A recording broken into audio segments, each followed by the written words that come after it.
Hello Marie, je suis super content de t'avoir aujourd'hui. Alors dis-nous tout, c'est quoi Fleet? Fleet, c'est un collectif de freelance qui travaille dans le Web3 ou qui s'y forme. Ok, c'est quoi un collectif de freelance? Faut voir ça comme une communauté qui va rassembler des personnes avec des profils similaires et des activités potentiellement très différentes. Dans notre collectif, par exemple, on va avoir des personnes qui travaillent dans la tech, dans le marketing, dans le design, des avocats, des comptables. Et tout ce qui les rapproche, c'est leur désir de travailler dans le Web3 et les questions qu'ils se posent. Donc, ils viennent aussi chercher des réponses. Ok, et comment ils trouvent ces réponses? Au sein d'un Discord déjà qu'on a créé, qui leur permet d'entrer en contact les uns avec les autres. Ensuite, à l'occasion d'événements, workshops qu'on va organiser dans la vie réelle ou dans un métaverse. Par le biais de ressources qu'on met à leur disposition, qui sont issues de notre veille en collaboratif. Ok, très cool. Mais comment ça s'organise un peu? Parce que j'imagine qu'ils se partagent de l'information, mais comment ils collaborent? Ah oui, alors pour ce qui est de la collaboration, donc en fait notre collectif, pour l'instant on a 420 et quelques membres qui nous ont rejoints, qui n'ont aucun engagement à contribuer au collectif, mais nous avons une quarantaine de contributeurs qui le font au sein de ce qu'on appelle des squads, donc qui sont en gros des pools de talents ou des groupes qui se rassemblent autour d'un projet du collectif. Ces contributeurs vont travailler main dans la main sur les projets du collectif et parfois sur les projets de nos clients. Pour notamment, par exemple, très concrètement, on a lancé un podcast. Donc très cool. voilà, d'un point de vue contenu, on a le Content Squad dont tu fais partie et qui travaille donc à créer ce podcast et à en faire des déclinaisons de contenu blog, carousel, Twitter Thread, etc. On a plein d'autres choses en cours. On est en train de travailler sur des futures formations. On est en train de travailler sur une future plateforme de mise en relation de nos freelances avec des entreprises. On travaille sur la création d'une carte de membre en NFT pour tous nos membres. Donc avec le Tech Squad et le Design Squad main dans la main. Voilà, pour n'en citer que quelques-uns, ça fait partie de tous les projets du collectif actuel. Ok, donc en fait c'est une vraie petite entreprise avec tous les squads, pas mal de projets. Est-ce que tu pourrais me parler un peu des projets un peu internes de Fleet? Les projets internes, c'est-à-dire ce sur quoi on travaille dans les coulisses et que personne n'est au courant. Ok.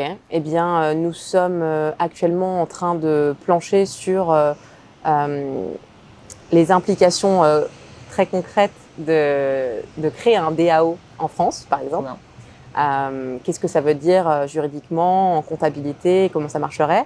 Nous travaillons sur notre business plan puisque notre objectif, c'est de reverser une partie de tout ce que le collectif va engranger comme valeur à nos freelance contributeurs. Donc, on est sur un business plan pour que ce soit réaliste d'un point de vue business.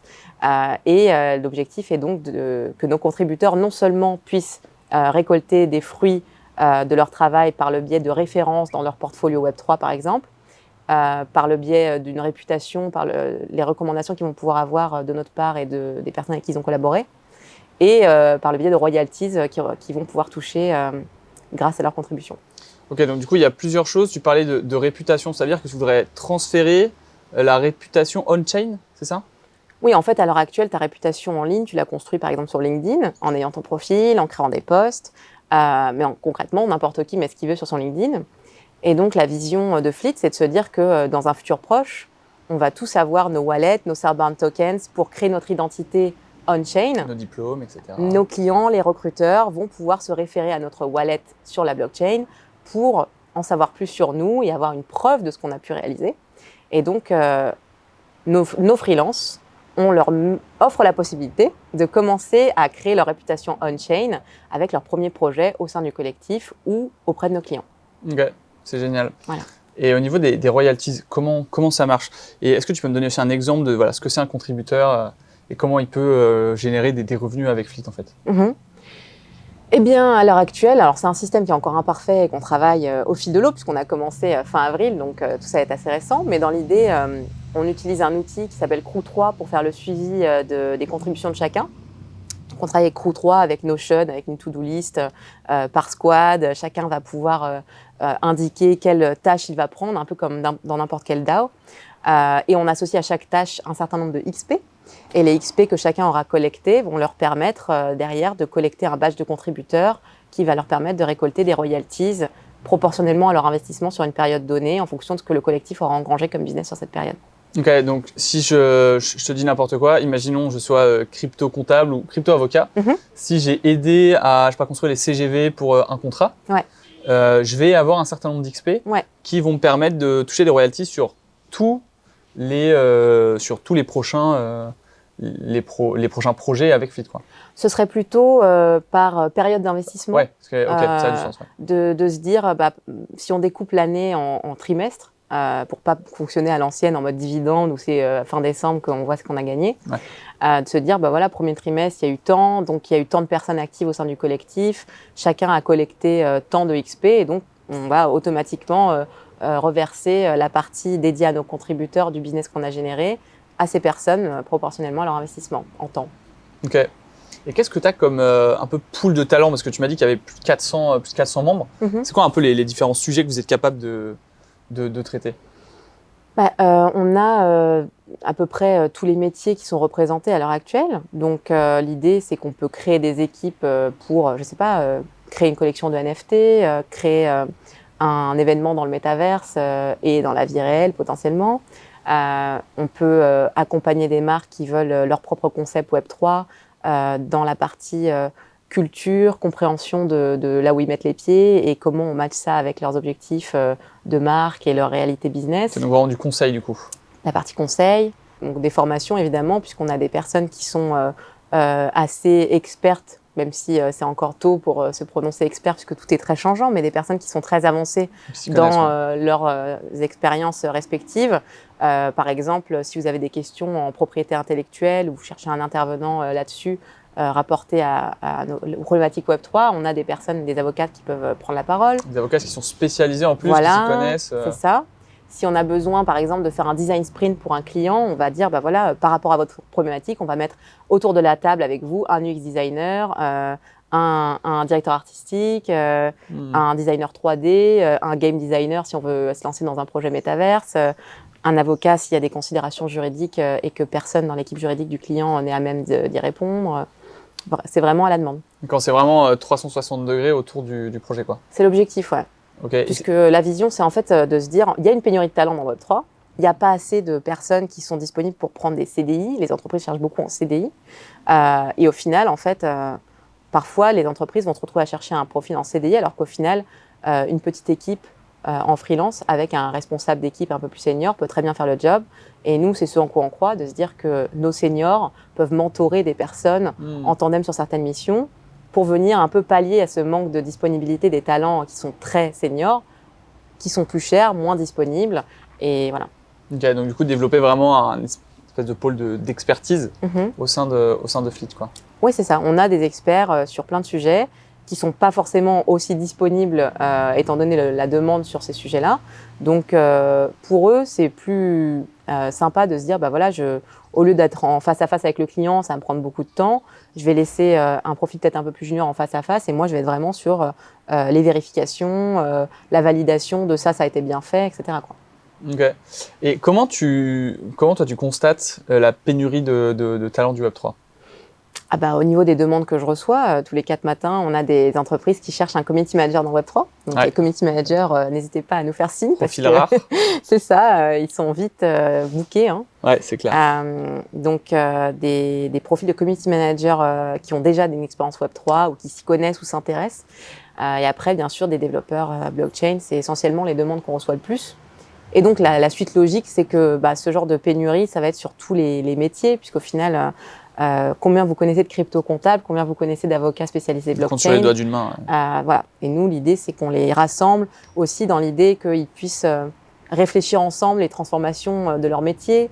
Notamment, on a notre legal squad au sein duquel il y a des avocats qui vont pouvoir réfléchir ensemble sur la meilleure façon de créer un DAO, alors que la législation française n'est pas encore particulièrement prête à ça. Voilà.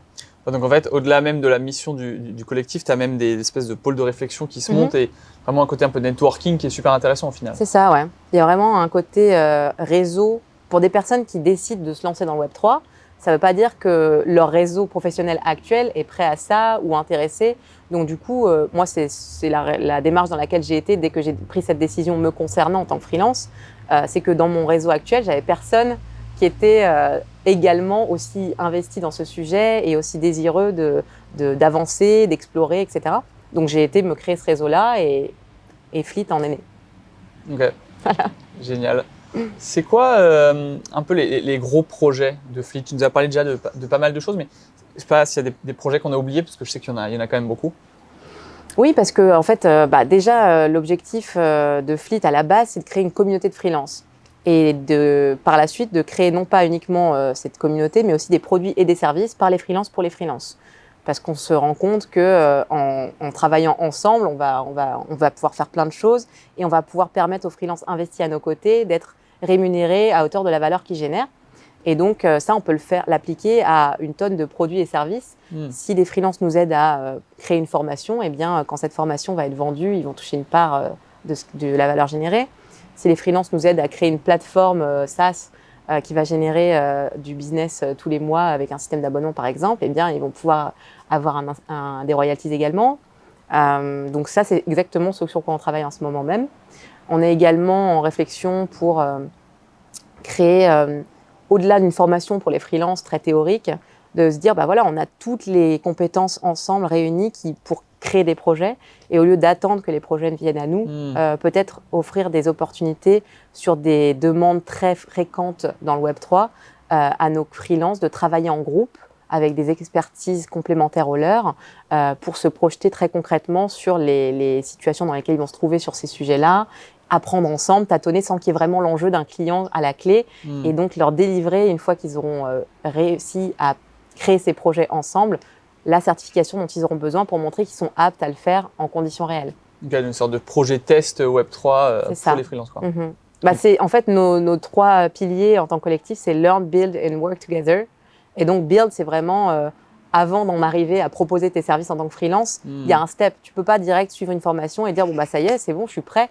Ça dépend vraiment de ce que tu fais et il faut mettre les mains dans le cambouis. J'en suis convaincue, quoi. C'est clair. Voilà. Ok, et au niveau de la vision un peu de Fleet, pour toi, à quoi doit ressembler Fleet dans 2, 5, voire 10 ans?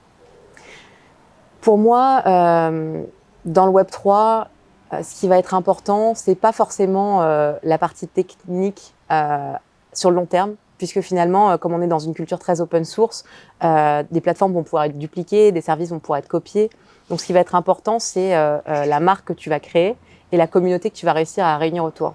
Et du coup, l'objectif, c'est de faire de Fleet le label professionnel dans le Web3. Pourquoi ? Parce que si on parvient à ce résultat, ça va bénéficier à tous nos membres, à tous les contributeurs qui ont collecté leurs cartes de membres, des badges de contributeurs, etc. Et c'est l'objectif que non seulement ça leur permette de mettre les mains dans le cambouis, de se créer un réseau, d'avoir des royalties, mais aussi que ça puisse rejaillir sur eux tout le travail qu'on aura fait sur l'image du collectif. Et derrière, comme on aura fait ce travail sur l'image du collectif, créer tout un écosystème de produits et services, non pas uniquement ceux sur lesquels on travaille à l'heure actuelle, mais aussi ceux qui voudront être proposés par les freelances qui sont dans le collectif. Donc à terme, l'idée, c'est qu'on ait un DAO qui va pouvoir passer en revue les projets portés par des personnes de la communauté, du collectif, et dire, OK, on va apporter notre soutien financier ou en force vive à ce projet, et une partie de la valeur générée va revenir dans les caisses du DAO, un peu comme un système de franchise, quoi. Okay. C'est ce sur quoi on est en train de réfléchir. C'est génial. Ça va très très loin, j'adore. Alors, je vais poser 2 questions en une. C'est quoi le profil du freelance que tu veux pour Fleet et c'est quoi le profil d'entreprise que tu veux aussi pour Fleet? Je veux pas un freelance, je veux tous les freelances. Non, j'aimerais juste... en fait, on cherche pas nécessairement que des freelances qui savent déjà faire. Okay. Bien sûr, il nous en faut pour participer à faire cette transmission, cette pédagogie sur des profils un peu plus juniors et pour accompagner nos clients, bien sûr. Mais l'idée, c'est vraiment d'avoir des personnes qui croient profondément dans la philosophie de la décentralisation, dans l'avenir du web qui passera par la blockchain et par une culture un peu plus open source, plus ouverte, plus généreuse pour les personnes qui sont impliquées à créer de la valeur dans cette nouvelle économie. Et excuse-moi. C'est au niveau des freelances que tu veux pour rejoindre Fleet. Oui, du coup, on a besoin de builders, quoi, qui soient marketeurs, qui soient développeurs, des personnes qui ont envie de faire, en fait. Donc en fait, un peu tous les freelances qui soient experts dans le Web3 ou qui s'intéressent en fait. Ouais, qui s'y intéressent de suffisamment près pour être prêts à passer le switch, tu vois. Okay. Et donc, c'est là où nous, on va pouvoir les aider. Okay.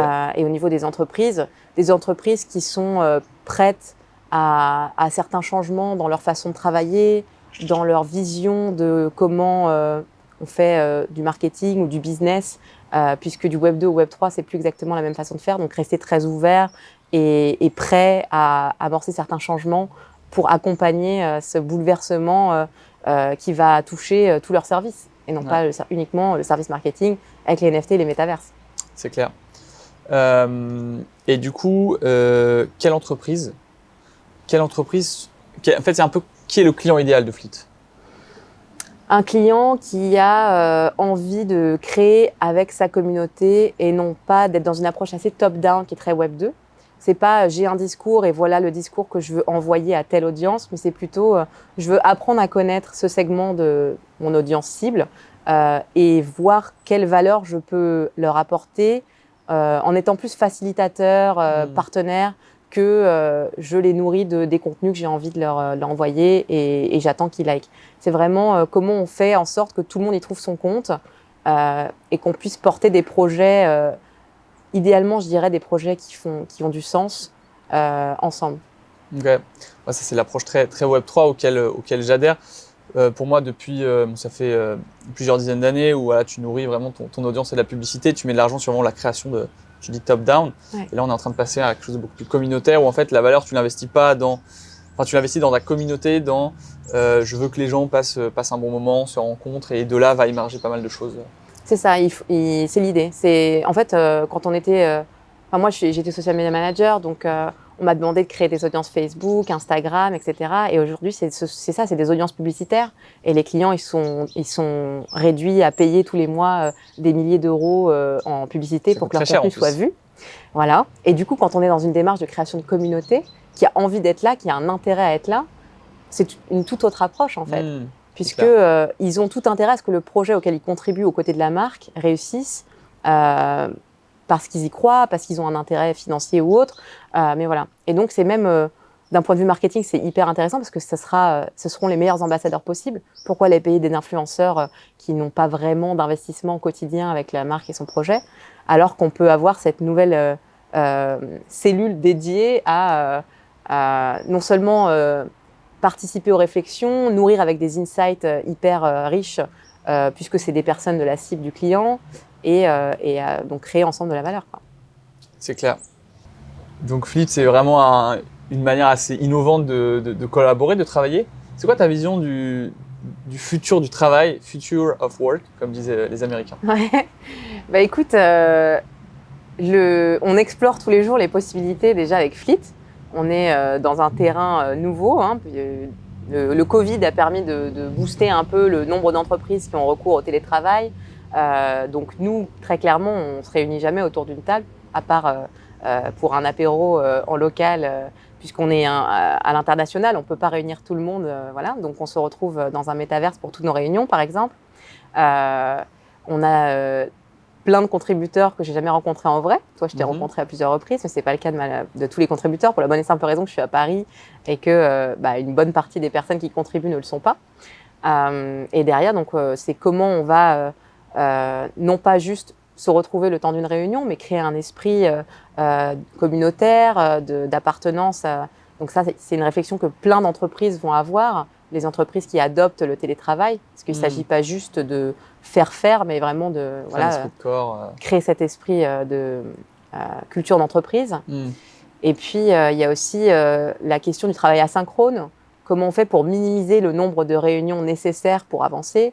Donc nous, on travaille avec Notion, par exemple, qui nous permet d'avoir une sorte de banque de connaissances pour onboarder plus rapidement des personnes qui rejoignent un squad ou un projet en cours du collectif.